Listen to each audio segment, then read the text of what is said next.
যুক্তরাষ্ট্রের ৪৭তম প্রেসিডেন্ট হিসেবে শপথ নিয়েছেন ডোনাল্ড ট্রাম্প, যা তার দ্বিতীয় মেয়াদের শুরু।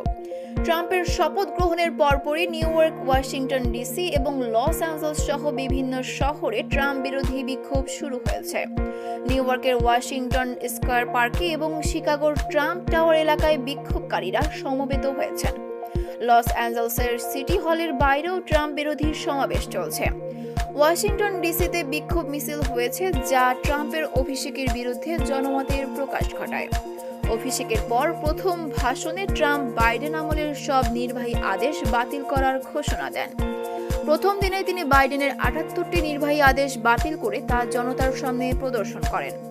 ক্ষমতা ছাড়ার আগে সাবেক প্রেসিডেন্ট জো বাইডেন বেশ কয়েকজন অপরাধীকে ক্ষমা করেছিলেন, যা ট্রাম্প বাতিলের পরিকল্পনা ঘোষণা করেছেন। ট্রাম্প বলেন, এসব আদেশ দেশকে আরও শক্তিশালী করার জন্য বাতিল করা জরুরি।